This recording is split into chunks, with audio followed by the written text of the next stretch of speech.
নমস্কার। শুভ দীপাবলির শুভেচ্ছা, ভালোবাসা এবং অভিনন্দন জানিয়ে শুরু করছি আপনাদের এই প্রিয় অনুষ্ঠান জীবনের আলো। দেখুন, আগামী দিনে যে সময়গুলো বা এই যে সময়গুলো চলছে, খুব গুরুত্বপূর্ণ সময়।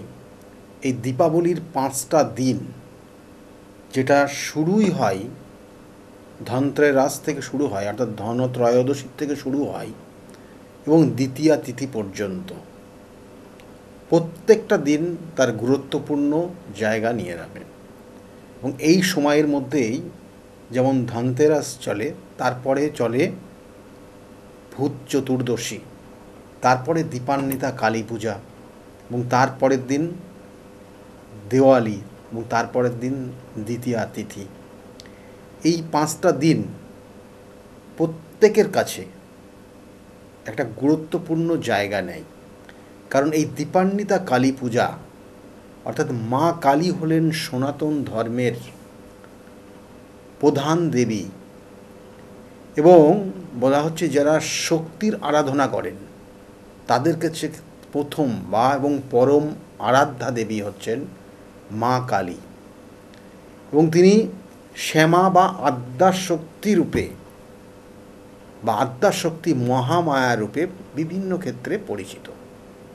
তন্ত্র অনুসারে মা কালী হলেন আমাদের যে দশ মহাবিদ্যা রয়েছে, এই দশ মহাবিদ্যার প্রথম দেবী তিনি।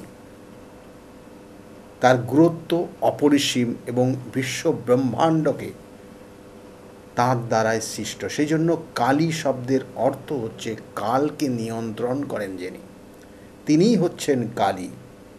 এবং পুরাণ এবং তন্ত্র সাহিত্যের বিভিন্ন ক্ষেত্রে কালী বিভিন্ন রূপে কিন্তু পরিচিত হয়েছেন। অর্থাৎ এই যে কালী, আমরা মা কালী নিয়ে যে আলোচনা করব, সেক্ষেত্রে কিন্তু বিভিন্ন ক্ষেত্রে বিভিন্ন রূপে তিনি বিরাজমান।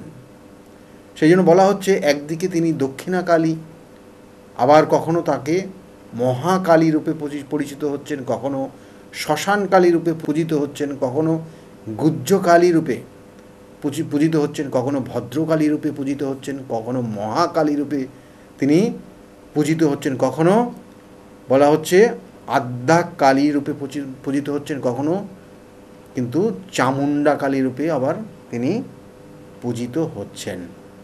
তাহলে এই যে তার বিভিন্ন রূপ, আবার বিভিন্ন মন্দিরে দেখা যাচ্ছে ব্রহ্মাময়ী কালী, কখনো করুণাময়ী কালী, কখনো আনন্দময়ী কালী, কখনো ভবতারিণী মা ইত্যাদি নামে প্রতিমা কিন্তু সেখানে পুজো করা হয়। এই রূপগুলির মধ্যে সবথেকে গুরুত্বপূর্ণ জায়গা নেয় দক্ষিণা কালী। এই দক্ষিণা কালী সার্বিকভাবে বিভিন্ন ক্ষেত্রে পূজিত হন, এবং এই দক্ষিণা কালীর চতুর্ভুজা তিনি, অর্থাৎ তার 4টে হাত রয়েছে, এবং এক হাতে খড়গ, আর এক হাতে মুণ্ড অর্থাৎ নরমুণ্ড রয়েছে, আর এক হাতে রয়েছে বর এবং অভয় মুদ্রা। তাহলে এই যে 4 হাত তিনি, এবং 4 হাত দিয়ে তিনি সেইভাবে করছেন, বিভিন্ন শত্রুকে দমন করছেন। এবং তার গলায় রয়েছেন মুণ্ডমালা, অর্থাৎ নরমুণ্ড মালা, এবং সেটা মানে সেখান দিয়ে রক্ত ঝরছে, যে তার যে হাতের যে মুণ্ড, সেই নরমুণ্ড, সেখান থেকে রক্ত ঝরছে, এবং সেই রক্ত পান করছে তার বাহন শেয়াল। তাহলে এই যে আমরা যে মূর্তি দেখি, এবং এই যে দক্ষিণা কালী বলছি আমরা, অর্থাৎ তার ডান পাটা মহাদেবের বুকের ওপর রয়েছে, এবং সে ডান পা রেখে আগিয়ে যাচ্ছে। সেই জন্য তাকে দক্ষিণা কালী রূপে তিনি কিন্তু পূজিত হচ্ছেন। এবং এছাড়াও কিন্তু বিভিন্ন ক্ষেত্রে আমরা দেখেছি যে তিনি, এই যে মা কালী বঙ্গদেশের অধিষ্ঠাত্রী দেবী, এই বাংলারই কিন্তু অধিষ্ঠাত্রী দেবী রূপে বিভিন্ন ক্ষেত্রে পূজিত হয়। এবং এই যে কার্তিক মাস, এই কার্তিক মাসের যে অমাবস্যা তিথি, যেটাকে বলা হয় দীপান্বিতা অমাবস্যা, এই দীপান্বিতা অমাবস্যাতে তিনি পূজিত হন দীপান্বিতা কালী পূজা কালী রূপে। এবং এই সময়ে বিভিন্ন যে রূপগুলো বললাম কালীর, কখনো দক্ষিণাকালী, কখনো কিন্তু মহাকালী, কখনো ভদ্রকালী, কখনো গুহ্যকালী, কখনো শ্মশানকালী, কখনো সিদ্ধিকালী, কখনো আদ্যাকালী, কখনো চামুণ্ডা কালী রূপে বিভিন্ন ক্ষেত্রে সেখানে তার কিন্তু পূজা করা হয়। এবং এছাড়াও বলছে যে মাঘ মাসের চতুর্দশী তিথিতেও কিন্তু রতন্তী কালী পূজা এবং তার সঙ্গে সঙ্গে জ্যৈষ্ঠ মাসের ফলহারিণী অমাবস্যা তিথি অনুযায়ী তার কিন্তু পূজার জনপ্রিয়তা রয়েছে। অর্থাৎ এই নির্দিষ্ট যোগগুলো, তিথিগুলো খুব খুব গুরুত্বপূর্ণ তিথি, যে তিথিতে তাকে স্মরণ করলে, তাকে আরাধনা করলে যে সকল জাতক জাতিকারা বিভিন্ন সমস্যার মধ্যে রয়েছেন সেই সমস্যার থেকে বেরিয়ে আসতে পারেন। কঠিন কঠিন সমস্যা, জীবনে কঠিন সমস্যার মধ্যে পড়ে গিয়ে আজকে আপনি দিশাহারা হয়ে গেছেন, সেই জায়গার থেকে বের করে নিয়ে আসা যায়। কারণ এখানে বলা হচ্ছে কালী শব্দটি কাল থেকে উৎপত্তি, এবং এর সঙ্গে সঙ্গে কাল শব্দটা অ্যাকচুয়ালি স্ত্রীলিঙ্গ। কালের সঙ্গে যখন ই যুক্ত হয়েছে এবং সেই যোগ করে যেটা অর্থ হয়েছে কালী, অর্থাৎ একদিক দিয়ে বলা হচ্ছে কালী মানে কৃষ্ণবর্ণ, আবার ঘোর বর্ণ, ঘোর কালো বর্ণ, আবার এখানে সেখানে তার সঙ্গে যুক্ত হয়েছে, কিন্তু এটাকে কাল অর্থাৎ সময়কে ইঙ্গিত করছে। এবং এই যে লি কে কলন চরণ, অর্থাৎ এই কালকে চরণ, অর্থাৎ কালের যে বর্ণনা দেওয়া হয়েছে, কালকে তিনি রক্ষা করছেন, সময়কে নির্দেশ করছেন, কালকে যিনি হরণ করছেন সেই তিনি হচ্ছেন কালী। এবং এই কালীর আরাধনা, অর্থাৎ আবার বলছি, যারা শক্তি নিয়ে বিভিন্ন ক্ষেত্রে বিভিন্ন আরাধনা করছেন তাদের আরাধ্যা দেবী কিন্তু হচ্ছেন এই মা কালী।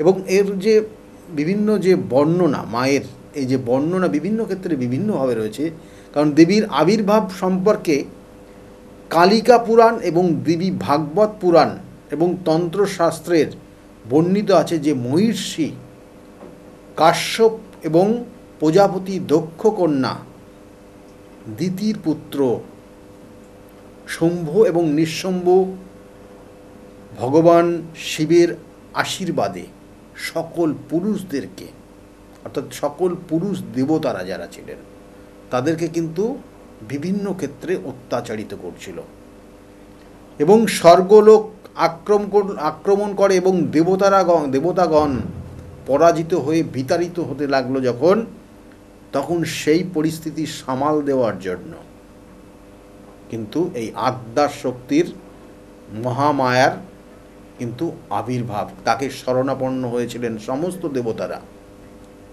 সেই সমস্ত দেবতারা সেই আদ্যার শক্তি মহামায়ারকে তাকে স্মরণ করতে লাগলেন, তার কাছে শরণাপন্ন যখন হলেন, তাকে যখন জানালেন তারা এই সমস্যা, এই কষ্টের মধ্যে রয়েছেন, সেই কষ্ট থেকে বার করার জন্যই তখন কিন্তু তার আবির্ভাব রয়েছে আদ্যাশক্তি।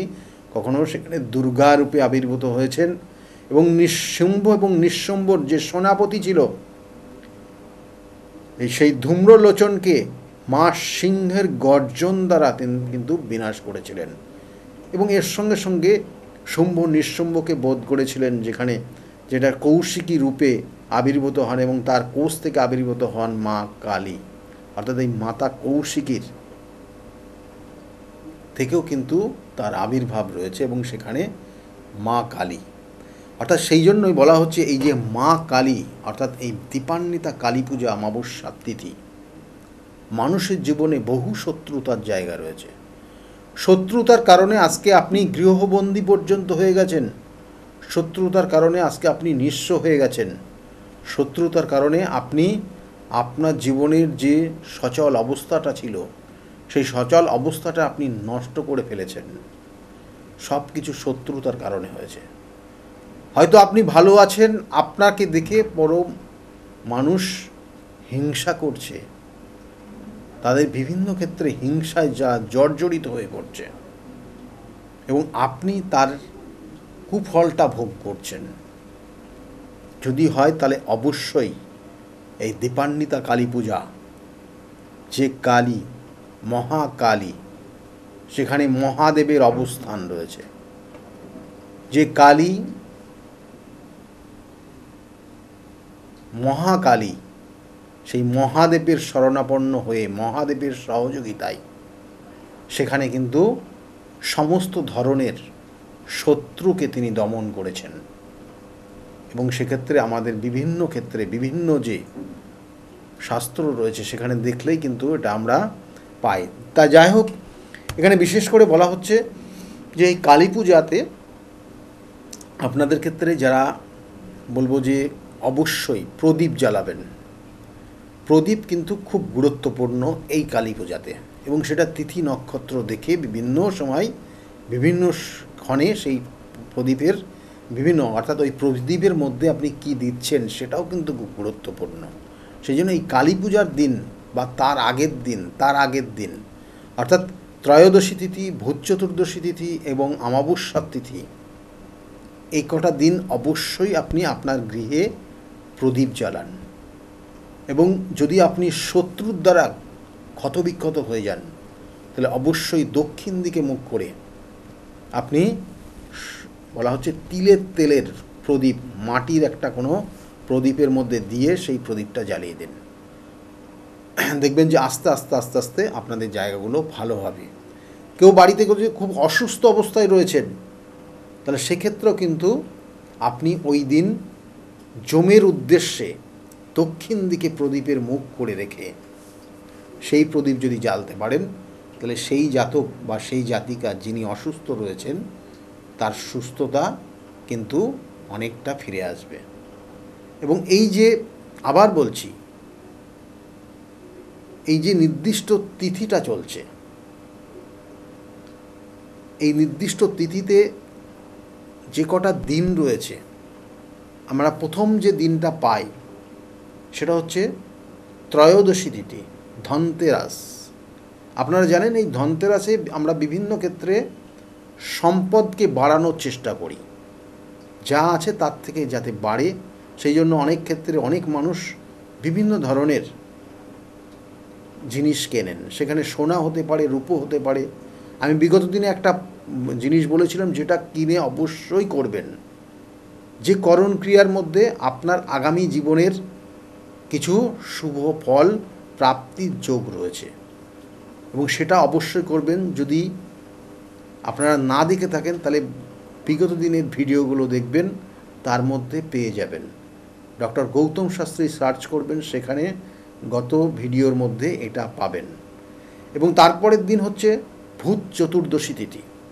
এই ভূত চতুর্দশী তিথিতে যারা নরক যন্ত্রণায় কষ্ট করছেন, কারণ এই নির্দিষ্ট তিথিতে বলা হচ্ছে নরকাসুরকে বধ করেছিলেন, এবং এই নরকাসুর শ্রীকৃষ্ণ বধ করেছিলেন। এবং এই নির্দিষ্ট তিথিতে যদি আপনি রাধাকৃষ্ণের মন্দিরে বা যাদের বাড়িতে কৃষ্ণের পূজা অর্চনা হয় সেই বাড়িতেই, সেই মন্দিরের সামনে যদি আপনি প্রদীপ প্রজ্বলিত করেন তাহলে আপনার জীবনের যে নরক যন্ত্রণা রয়েছে সেটা হতে পারে বিভিন্ন ক্ষেত্র, সেটা হতে পারে আপনার জীবনের শত্রুতা, হতে পারে আপনার জীবনের কোনো কষ্ট, দুঃখ, ব্যথা, বেদনা, যন্ত্রণা, সেখান থেকে আপনি বেরিয়ে আসতে পারবেন। সেখানে কিন্তু সেই নির্দিষ্ট দিন বলা হচ্ছে, এই নির্দিষ্ট দিন যদি আপনি প্রদীপ প্রজ্বলিত করেন তাহলে আপনি আপনার সমস্যার থেকে বেরিয়ে আসতে পারবেন এবং আপনি আশীর্বাদ পাবেন। আবার এই নির্দিষ্ট তিথিতেই বলা হয় যে 14 শাক খেয়ে 14 প্রদীপ জ্বালতে হয়। এই যে 14 শাক খেয়ে 14 প্রদীপ, এটার বিভিন্ন রকমের মত রয়েছে। কখনো বলা হচ্ছে যে রামচন্দ্র 14 বছর বনবাস ছিলেন বলে তার জন্য প্রত্যেক বছর অনুযায়ী একটা প্রদীপ জ্বালতে। কখনো বলা হচ্ছে যে এখানে যে আমাদের যে জেনারেশান 14 পুরুষ, সেই তাদের উদ্দেশ্য নিয়ে এই সময় আমরা তাদের উদ্দেশ্যে প্রদীপ প্রজ্বলিত করি। এবং আমাদের যে পূর্বপুরুষ যারা রয়েছেন সেই পূর্বপুরুষ তারা এই সময় মর্তে আসেন এবং মর্তে এসে তাদের মনের যে ইচ্ছা, সেই মনের ইচ্ছা, শুভ ইচ্ছা, সেটা তার সন্তান হোক বা তার যারা পরিচিত হোক, তার যারা রিলেটিভ আছে, আত্মীয় স্বজন, তাদের ওপর বর্ষণ করেন এবং তাদের একটা শান্তি, তাদের যে সমস্যা, তাদের সেই জীবনের যেখানে চলে গেছে তাদের সেই কষ্ট তারা নিবারণ করার চেষ্টা করে। সেই জন্য আমরা এই নির্দিষ্ট তিথিতে 14টা প্রদীপ প্রজ্বলিত করে আমাদের পূর্বপুরুষদের উদ্দেশ্যে সেটা প্রদান করি এবং তারা সেখানে আনন্দ উপভোগ করে এবং তার পরিণতি আমরা আমাদের জীবনের আগামী দিনগুলো যাতে উজ্জ্বলময় হয়, আমাদের আগামী দিনগুলো আমাদের জীবনের সফল জায়গা তৈরি হয়, তার আশীর্বাদ তাদের কাছ থেকে নেই। সেই জন্য অবশ্যই এই নির্দিষ্ট তিথিতে 14 শাক ভক্ষণ, বলা হচ্ছে 14 শাক খাওয়ার পর তারপরে সেখানে 14 প্রদীপ জ্বালবেন। এই 14 শাক খাওয়া নিয়ে আবার অনেক ধরনের বিতর্ক রয়েছে। সেখানে বলা হচ্ছে, সায়েন্স এখানে যেটা বলছে যে এই সময় শীত কিন্তু আসে এবং গরম যে সময়টা সেটা কিন্তু চলে যায়, অর্থাৎ এখানে একটা ঋতু পরিবর্তন হয়। যে ঋতু পরিবর্তনের কারণে শারীরিক বিভিন্ন ধরনের সমস্যা মানব জীবনে আসতে পারে এবং এই মানব জীবনে যাতে সেই সমস্যা না আসে তার জন্য বিগত দিনে আপনারা জানতেন যে, বা জানেনও এখনও, যে গাছগাছড়ার মাধ্যমে আয়ুর্বেদ শাস্ত্রের সেখানে বিভিন্ন ক্ষেত্রে ব্যাখ্যা রয়েছে। এবং এই 14 যে শাকটা খাবেন, 14 শাকের মধ্যে কিন্তু, কারণ এখানে সেই উদ্ভিদ বা সেই ধরনের কোনো গাছ যেখান থেকে আপনি আপনার সমস্যা বা এই যে রোগের প্রতিরোধ করা সম্ভব হয়, সেই জন্য 14 শাকের মধ্যে বিভিন্ন ধরনের ঔষধ রয়েছে, যেটা আপনার এই ঋতু পরিবর্তন করার কারণে আপনার ক্ষেত্রে যাতে কোনো রকমের অসুবিধা না হয়, কোনো রকমের শারীরিক কোনো সমস্যা না আসে, তার কিন্তু প্রতিকার স্বরূপ এটা খাওয়া হয়। তাহলে এইভাবে প্রত্যেকটার কারণের পিছনে, অর্থাৎ প্রত্যেকটা জিনিসের পিছনে কিন্তু সায়েন্সও এখানে লুকিয়ে রয়েছে। এবং এই যে 14 প্রদীপ যখন জ্বালবেন, অবশ্যই সেই প্রদীপ তিলের তেলের করবেন, তিলের তেল দিয়ে। কারণ একটা জিনিস জানুন, যখন আপনি ভগবানের উদ্দেশ্যে কোনো প্রদীপ জ্বালবেন, সেটা ঘিয়ের প্রদীপ জ্বালতে হয়। যখন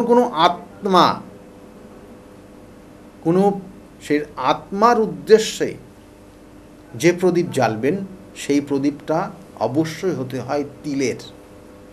তাতে আপনি যে উদ্দেশ্য নিয়ে সেই প্রদীপ প্রজ্বলিত করছেন বা যে কাজটা করছেন, সেটা আপনার জীবনের যাতে সঠিক কাজে লাগে। আমি বারবার বলি, প্রতিকার, প্রতিবিধান এবং সঠিক গাইডলাইন জীবনকে পরিবর্তন করতে পারে। আপনার জীবনের কখন কি সমস্যা আছে তার জন্য রয়েছে নির্দিষ্ট শাস্ত্র মতে গ্রহ নক্ষত্রের অবস্থান, যেখান থেকে ক্যালকুলেশন করে আপনার জীবনের কখন সমস্যা আসতে পারে, কখন ভালো সময় আসতে পারে, কখন কোন সময়টা কি করলে আপনার জীবনের আগামী দিনের নির্দিষ্ট লক্ষ্য আপনার পূরণ হবে, সেটার কিন্তু বিচার রয়েছে। সেই জন্য বিচার বিশ্লেষণ করে সঠিক প্রতিকার দিতে হয় এবং তার সঙ্গে সঙ্গে চাই সঠিক গাইডলাইন, যেটা মেনে চললে পরে বহু মানুষ তারা আজকের জায়গায় দাঁড়িয়ে উপকৃত। সেই জন্য এই তিথিগুলো আপনাকে কিন্তু আবার হয়তো 1 বছর পরে আসবে। সেই জন্য এই তিথিগুলো যাদের বিভিন্ন ক্ষেত্রে সমস্যা, এই যে দীপান্বিতা অমাবস্যার কালী পূজা বললাম, কারণ আপনারা জানেন প্রত্যেক অমাবস্যার তিথিতে আমার গৃহমন্দিরে বিভিন্ন ধরনের বিভিন্ন দোষ তার প্রতিকার প্রতিবিধান করা হয়, তার সঙ্গে সঙ্গে কিন্তু মহা হোমযজ্ঞ হয়। এবং এই কালী পূজাতেও কিন্তু মায়ের সেখানে আরাধনা হবে এবং এই যে মায়ের আরাধনা অবশ্যই হবে এবং সঙ্গে সঙ্গে মহা হোমযজ্ঞ হবে এবং সেখানে বহু মানুষের গ্রহগত কানেকশানের সঙ্গে সঙ্গে যে দোষ ত্রুটি রয়েছে, যে অশুভ শক্তি তাদেরকে গ্রাস করছে, সেই জায়গার থেকে তাদেরকে বের করে নিয়ে আসার কিন্তু উপযুক্ত তিথি রয়েছে। কারণ বহু মানুষ দেখবেন যে অশরীরী আত্মা, এই অশরীরী আত্মার কারণে আপনি নিজের গৃহেতে পর্যন্ত থাকতে পারেন না। কখনো কখনো আপনি আপনার গৃহে রয়েছেন, হঠাৎ করে পাশের ঘরে একটা শব্দ আসছে, হঠাৎ করে আপনি ভয় পেয়ে যাচ্ছেন, হঠাৎ করে কোনো মানুষ দেখা যাচ্ছে ভুল বুঝছে বা ভুল বলছে, কখনো কখনো ভালো ছিল হঠাৎ করে খারাপ, কখনো কখনো এমন কিছু পরিস্থিতি তৈরি হয় দেখবেন যে এইমাত্র ভালো, হঠাৎ করে প্রচণ্ড রেগে গেল, আপনি সেই মানুষটা তার মধ্যেই রয়েছে কিনা সেই আত্মা, সেটা আপনি কখনো কখনো ভয় পেয়ে যাচ্ছেন বা আপনি কখনো কখনো প্রশ্নের সম্মুখীন হচ্ছেন যে সেই মানুষটাই এই মানুষ তো। পরিস্থিতি এইরকম পরিবর্তন হয়ে যায়। সেই জন্য এই অপ আত্মার থেকে নিজেকে রক্ষা করার জন্য আপনি দেখবেন যে হয়তো আপনি সুস্থ ছিলেন, কিন্তু হঠাৎ করে আপনার বাড়ি পরিবর্তন করার পর আপনি অসুস্থ হয়ে পড়ছেন। কখনো কখনো দেখবেন যে একটা পরিবেশে, একটা নির্দিষ্ট জায়গায় কোনোভাবে ডেভেলপ হচ্ছে না। আপনি বাড়ি পরিবর্তন করার পরে প্রচুর অর্থ ড্যামেজ হয়ে যাচ্ছে, শারীরিক অসুস্থতা লেগেই আছে। আপনি যে বাড়িতে আছেন সেই বাড়িটা অ্যাকচুয়ালি বসবাসের উপযুক্ত তো না, সেখানে অপ আত্মা সেখানে বসবাস করে, সেটা একবার বিচার করে দেখেছেন? অনেক সময় এর কারণে একাধিক বাড়ি পরিবর্তন হয়। দেখবেন যে একটা ফ্ল্যাট কিনছেন, সেখানে বেশি দিন এসে কোনো মানুষই থাকতে পারছে না, 3 বছর 2 বছর পর পর সেই বাড়িটা বা সেই ফ্ল্যাটটা সেল হয়ে যাচ্ছে, কারণ সে থাকতে পারছে না। তাহলে এগুলোর কিন্তু কারণ রয়েছে, এগুলোর নির্দিষ্ট প্রতিকার প্রতিবিধান আছে। এবং এই যে তিথি খুবই গুরুত্বপূর্ণ তিথি, যেটা দীপান্বিতা কালী পূজা। এখানে বলা হয় যে আপনার জীবনের হয়তো সাকসেস পাওয়া উচিত ছিল, কিন্তু আপনি পাচ্ছেন না, কোথাও যেন একটা লাস্ট মোমেন্টে গিয়ে আটকে যাচ্ছে। কখনো কখনো দাম্পত্য জীবনের প্রায় চরম অশান্তির জায়গা তৈরি হয়ে যায়, যেটা আগামী জীবনে বা আগামী দিন সেই সম্পর্কটা থাকবে কি না সন্দেহ প্রকাশ করেন। তাহলে এগুলো কিন্তু জানবেন যে কোনো রকমের সমস্যা তার জীবনে রয়েছে, তাহলে সেগুলোর সঠিক প্রতিকার প্রতিবিধান। কখনো কখনো আপনার আর্থিক জায়গাটা খুব খারাপ জায়গা চলে যাচ্ছে, কেন হচ্ছে, কি কারণ, এগুলোর পিছনে নির্দিষ্ট কিন্তু কারণ রয়েছে। কোনো কোনো জাতক জাতিকার দেখবেন যে একটা সময় ব্যবসা করতো, খুব দারুণ ব্যবসা করতো, কিন্তু ব্যবসার জায়গাটা হঠাৎ করে ডাউন হয়ে গেল, তারপর থেকে আর সে উঠতেই পারেনি, কিন্তু তার পাশের দোকানটা একই প্রোডাক্ট সে দারুণভাবে চলছে, কিন্তু তার হচ্ছে না। কি কারণ? কারণ তো রয়েছেই, এবং সেটা নির্দিষ্ট কারণ, সেই কারণের প্রতিকার প্রতিবিধান এই দীপান্বিতা অমাবস্যার তিথি রয়েছে। কোনো কোনো জাতক জাতিকার জীবনে দেখবেন যে অনেক কিছু চাওয়া পাওয়ার স্বপ্ন ছিল, কিন্তু বাস্তব সেই স্বপ্ন কোনোভাবেই পূরণ তো হয়নি, বরঞ্চ সে অন্য রাস্তায় সে ধাবিত হচ্ছে, তার নির্দিষ্ট লক্ষ্য তার জীবনে পূরণ হয়নি। কেন হয়? নির্দিষ্ট কারণ রয়েছে, কখনো শত্রুতার কারণে, কখনো জীবনে এমন কিছু সাংঘাতিক ভুল করে ফেলেছেন সেই ভুলের কারণে, কখনো কখনো জীবনের দেখা গেল যে পূর্ব জন্মের কর্মফল এই জন্মে ভোগ করতে হচ্ছে। তাই এগুলোর প্রতিকার প্রতিবিধান এবং সঠিক গাইডলাইন আমি বারবার বলি নির্দিষ্ট তিথি নক্ষত্রের উপর ডিপেন্ড করে। সেই জন্য আগামী যে কালী পূজার অমাবস্যার তিথি খুব গুরুত্বপূর্ণ। আপনার জীবনকে যে দুর্বিষহময় জায়গায় তৈরি হয়ে গেছে সেখান থেকে বের করে নিয়ে এসে আগামী জীবনটা আপনার জীবনে আনন্দময় জায়গা অবশ্যই আসবে, যদি এই তিথিতে প্রতিকার প্রতিবিধান করেন। সেজন্য যদি মনে করেন যোগাযোগ করবেন, বুকিং নাম্বারে ফোন করে নেবেন। আর বিগত দিনে বহু মানুষ তারা প্রতিকার প্রতিবিধান নিয়ে আজকের জায়গায় দাঁড়িয়ে খুব ভালো রয়েছে, তাদের মুখ থেকে শুনুন তারা কতটা ভালো রয়েছে আজকের জায়গায়। আর আগামী দিনগুলো প্রত্যেকের খুব শুভ হোক, এই শুভকামনা রইল। সকলে খুব ভালো থাকবেন। নমস্কার। ডক্টর গৌতম শাস্ত্রী। আর 5 জন অ্যাস্ট্রোলজারের থেকে কেন তিনি আলাদা? স্বাভাবিকভাবে আপনাদের মনে এই প্রশ্ন আসতেই পারে। দূর দূরান্ত থেকে নানান সমস্যায় জর্জরিত মানুষ ছুটে আসে তার কাছে।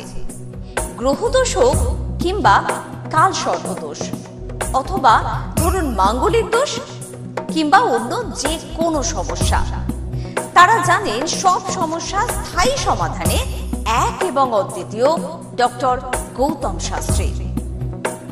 চলুন আজ আপনাদের সাথে পরিচয় করিয়ে দিই এমন কিছু মানুষের এবং শুনে নিই তাদের কথা। আমার বাবা 2021 সালে প্রথমবার স্যারের কাছে আসেন, আর মানে বাবার ব্যাপারে যে প্রেডিকশনগুলো করা হয়, মানে প্রত্যেকটা প্রেডিকশন প্রচণ্ড অ্যাকিউরেট ছিল। তারপরে তো বাবার বিভিন্ন কাজে মানে স্যার হেল্প করেছেন, যেগুলোতে রেমিডি দিয়ে প্রত্যেকটা কাজই তারপর মানে খুব আমরা ফলও পেয়েছিলাম। তারপর মা আমায় নিয়ে আসে। আমার ব্যাপারেও স্যার যে প্রত্যেকটা প্রেডিকশন করে প্রত্যেকটাই এতটাই অ্যাকিউরেট ছিল, মানে অনেকটা অবাক করার মতোই অ্যাকিউরেট ছিল। আর মানে মনে হয়েছিল আরও আগে আসলেই ভালো হতো, আরও অনেক কিছু বেটার হতে পারতো। কিন্তু তারপরে যখন রেমিডি নেওয়ার পরে আর প্রচণ্ড অনেক রকম ফল পেয়েছি আমি, আমার মা, আমার বাড়িরও সবাই এসেছে, মানে সবাই অনেক ভালো ফল পেয়েছি। আর মানে স্যার শুধুমাত্র ফলের দিক থেকেই না, এখানে এসে পুজো দিয়ে স্যারের ব্যবহারও খুব ভালো। আর মানে প্রত্যেকটা জিনিসের ক্ষেত্রে তিনি মানে খুব অ্যাটেন্টিভ, খুব ভালোভাবে শোনেন, প্রত্যেকটা জিনিসে সেভাবেই সলিউশন দেয়।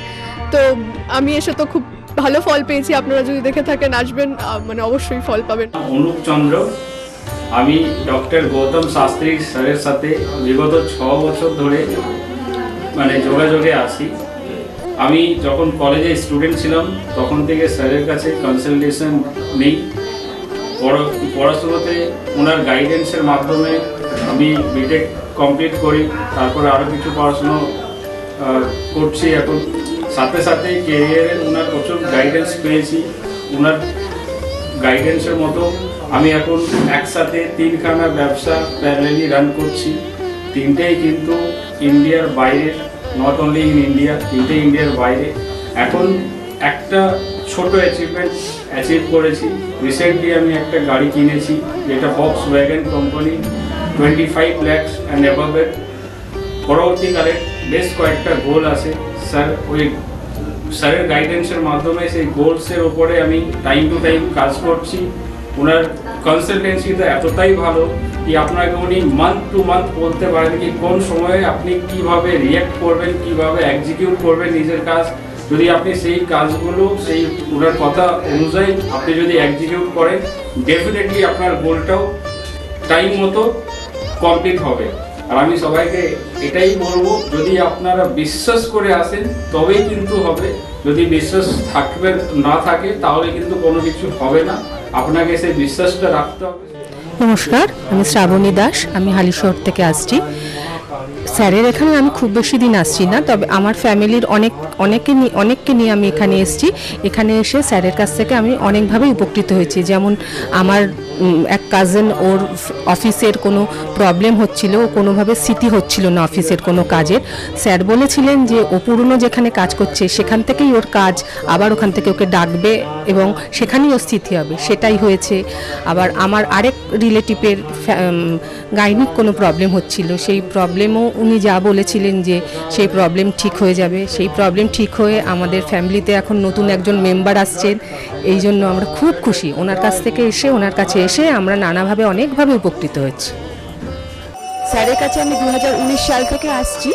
তো আমি স্যারের কাছে এসে আমি স্যারের যা প্রেডিকশন ছিল সবগুলোই মিলে গেছে এবং হুবহু আমার কিছু না বলার আগেই উনি সব কিছু বলে দিয়েছিলেন। তাই জন্য আমি ফল পেয়েছি বলে আমি ওনার কাছে এত দূর কাঁচরাপাড়াতে এসেছি। দাদার কাছে এসে আমি আমার নিজের সংসারের যা দায়িত্ব ছিল, অসুবিধা ছিল, সেই সবগুলোও আমি পেয়েছি। কি কাজকর্ম ছিল না, সেই সব কাজকর্মগুলোও আমি নিজের এতে পেয়েছি, সব কিছু পেয়েছি। যেখান থেকে যা আমি ঋণ করেছিলাম সেগুলোও আমি আজ শোধ করতে পেরেছি। নিজেকে অনেক সংসার থেকে আমি মুক্ত হতে পেরেছি সব কিছু করে। আমি গৌতম শাস্ত্রীকে দেখে, টিভির পর্দায় দেখে তার নর্মতা, ভদ্রতা আমার খুব মনে লেগে গেল। তখন তাকে খুঁজতে খুঁজতে তার কাছে আসি। কিন্তু অনেক জ্যোতিষী দেখেছি টিভি পর্দায়, আমার মনের মতো হয়, কিন্তু ওনার ভাষা সব কিছু আমার খুব ভালো লাগে। ওই জন্য ওনার কাছে এসে আমি অনেক উপকৃত, আমার দেহের এবং মনের শান্তি, অনেক কিছু আমার নিজের জনদের, ছেলে মেয়ে নাতনিদের জন্যে অনেক সমস্যা উনি সমাধান করে দিয়েছে। আমার এক নাতনির 16 বছর বাচ্চা হয় না, তাকে পর্যন্ত এনে দেখালাম, তার কোলেও বাচ্চা দিয়েছে। এর থেকে আনন্দ আমার আর কি আছে? তার কোনো চাহিদা নেই, কোনো চাহিদা নেই, দিলেই কি না দিলেই কি, কোনো চাহিদা নেই। আপনারা একবার এসে যোগাযোগ করেন। কামাখ্যা মা, তারা মা, গৌতম শাস্ত্রী তাদেরই একজন ভক্ত, তাদের সাধনার ফলে আজকে আমাদের প্রত্যেকের কাছে পৌঁছিয়ে দিচ্ছে সেই শান্তির সাহারা। যে যেখানে আছেন, আপনারা যারা আসেননি তারাও এসে তার সঙ্গে দেখা করুন, যোগাযোগ করুন, আপনাদের সমস্যার সমাধান হবে ও শান্তি পাবেন।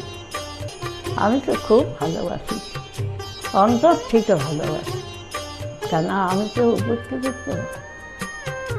ভারতবর্ষ বই তার নামে যেন ছড়িয়ে পড়ে আমার এই প্রার্থনা। আপনার নাম কি? আমার নাম পলি দাস। আপনি কবে থেকে আসছেন?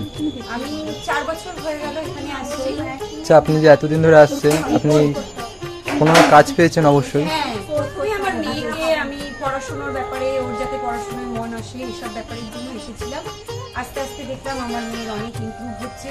তারপর আমি সবাইকে, আমার আশেপাশে বন্ধু বান্ধব, আত্মীয় স্বজন যে আছে সবাইকেই বললাম যে দেখো আমার মেয়ে অনেক চেঞ্জ হচ্ছে, মানে ও খুব দুষ্টু ছিল, পড়ায় মন বসতো না, সেগুলো হয়েছে। তারপর থেকে বন্ধু বান্ধব সবাইকে বললাম, সবাই আসতো, সবাই খুব আনন্দ, সবাই খুব খুশি, আমিও তো ভীষণ খুশি। আমার আচ্ছা, আজকের ডেটে দাঁড়িয়ে অ্যাস্ট্রোলজার ডক্টর গৌতম শাস্ত্রীর কাছ থেকে যে আপনি যে স্যাটিসফাই হয়েছেন, তা কতটা আপনি স্যাটিসফাই হয়েছেন? হ্যাঁ, আমি তো মানে সত্যিকারেরই মন থেকে বলছি, মানে পুরোটাই আমি আমার মানে যতটা আমি চেয়েছিলাম, বেশি তো মানে কম বললে ভুল হবে, বেশি হয়েছে, বরং আমার আনন্দের জায়গাটা এতটাই বেশি হয়ে গেছে। তার মানে আপনি পুরোপুরি স্যাটিসফাই, তাই তো? আমার নাম রাকেশ মণ্ডল, গ্রাম ডবলপোতা। এই দাদার কাছে এসেছিলাম, অনেক প্রবলেম ছিল, সেই প্রবলেম কিছুটা সলভ হচ্ছে এবং হবে।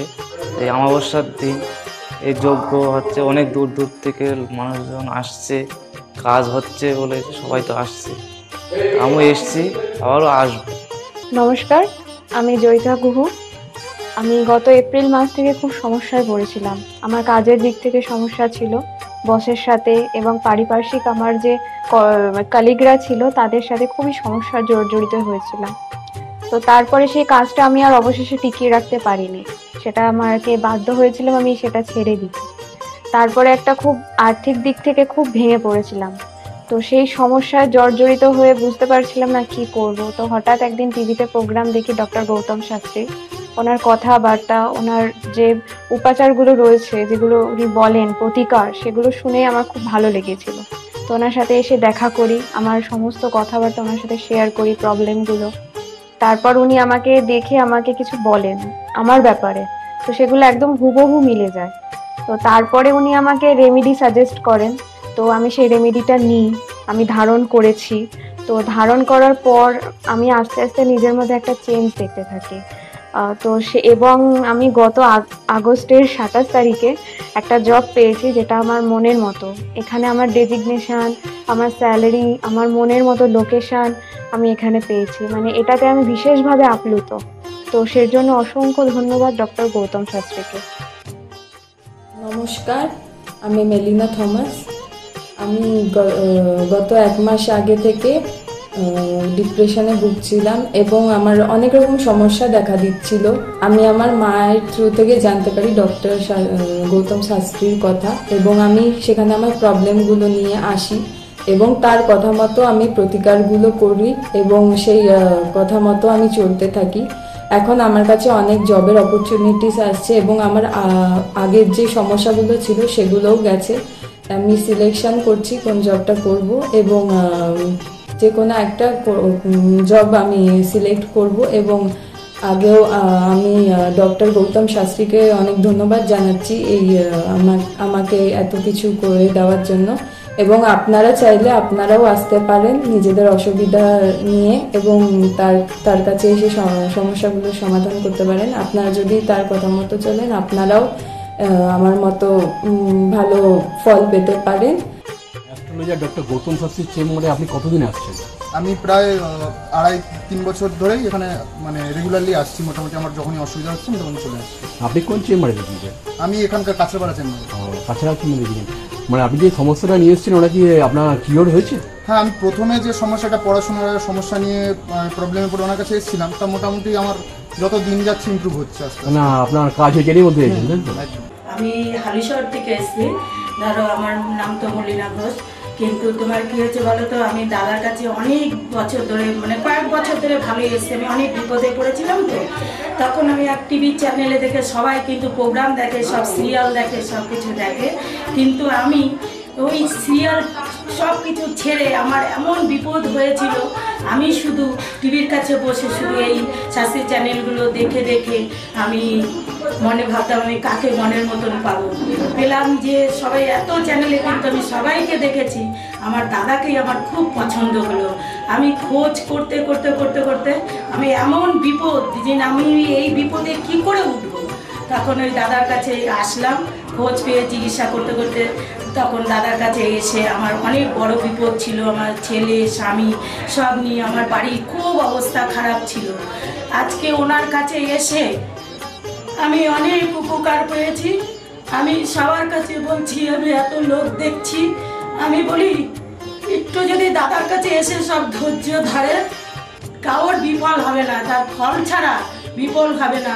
আমি ভাবি যে আমি অনেক লোকও পাঠিয়েছি, আমরা যদি প্রচার করতে পারি, অনেকে আছেন এই দাদার কথা বলবো না, বলবো না, কিন্তু না বলেন, মানুষ যদি বিপদের হাত থেকে বাঁচে সবারই তো ভালো হয়। কিন্তু দাদার কাছে আসার পরে আমার এমনও মাঝে একটা এমনও বিপদ গেছে, এই দাদাই আমাকে এই বিপদের হাত থেকে উঠিয়েছে। এর জন্য আমি দাদার কাছে সারা জীবনের জন্য কৃতজ্ঞ থাকি। দাদাকে চাই দাদাও ভালো থাকুক, আমরাও যেন দাদার কাছে এসে দাদা আরো সুস্থভাবে যেতে পারি। শুনলেন তো, এনাদের প্রত্যেকের আশা, ভরসা এবং বিশ্বাসের একটাই নাম, ডক্টর গৌতম শাস্ত্রী, যার সম্পর্কে আমরা এত কিছু শুনলাম। চলুন এবার দেখে নিই তিনি কি বলছেন। আজকের যে ফিডব্যাক আপনারা পাচ্ছেন, এগুলো কিন্তু আমার সবটাই আমার গুরুদেবের আশীর্বাদ। কারণ গুরুদেব আমাদেরকে একটাই জিনিসই বলেছিলেন যে যেভাবেই হোক মানুষকে উপকার করলে তোমার কিন্তু আগামী দিনে দেখবে তোমার মানুষ কিন্তু তোমার পাশে এসে দাঁড়াবে। এবং সেইভাবেই আমি কিন্তু যেভাবে সকলের উপকার বা আমি যতটা কাজ করছি সকলে উপকৃত হচ্ছে, এবং এর জন্য আমিও কিন্তু খুব আনন্দ পাই যখন তারা বলে যে না দাদা, আমি আপনার এই কারণে এই জন্য এসেছিলাম, এই কাজটা আমি পেয়ে গেছি। সুতরাং আমিও চাই যে এইভাবে মানুষের পাশে থেকে মানুষকে সহযোগিতা করে মানুষকে আরও ভালো জায়গায় পৌঁছে দেওয়া। যাদের খুব দুঃখের মধ্যে, কষ্টের মধ্যে আছে, তাদেরকে কিছুটা গাইড করে তারা যদি আরও ভালো জায়গায় যেতে পারি এবং ভালো জায়গায় তাদেরকে যদি নিয়ে যেতে পারি, এটাই হচ্ছে আমার মেন উদ্দেশ্য। অর্থাৎ তারা যদি আরও ভালো জায়গায় যেতে পারে, সেখান থেকে যে আনন্দ উপভোগ করতে পারবো আমি, সেটা কিন্তু চিরস্থায়ী থেকে যাবে। তাহলে আর দেরি কেন, চটপট ফোন করুন 9836410969 অথবা 8335805241 এই নাম্বারে। শুধুমাত্র একটি ফোন, যা পাল্টে দিতে পারে আপনার গোটা জীবন।